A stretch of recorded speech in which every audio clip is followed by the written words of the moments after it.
lo tê của cho cái lon chín này đuôi nữa cái cho cái tê tua ta chúa con này nó sư nó tê nó bé nó tê mà liếc cả tê mà liếc tỏ mình nhiều cái li tê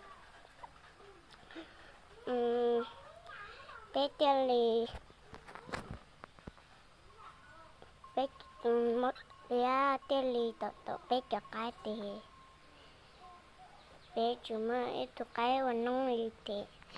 bé cho ở tụi taoวันน้องnữa hiện nó tê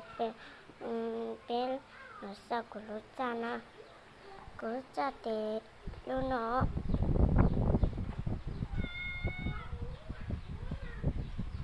cho tới mấy tụi mình bên ta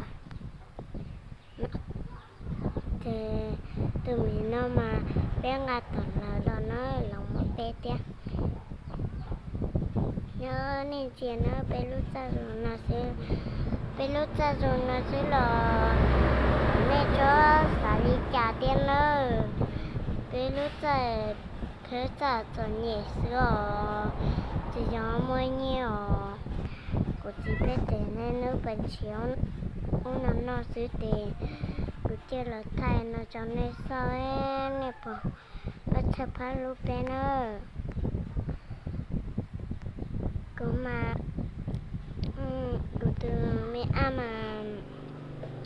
mình cho cô nè bài là nữa để cô nè bài để chắc chắn như là chỉ tiếc để cô nè là mất chút và sao để cứ bài chị ta sáng chào nó để cứ bên trái chỉ cứ chỉ có phát để như lo để cứ này kia cứ chỉ muốn cứ tôi bắt chuyện nữa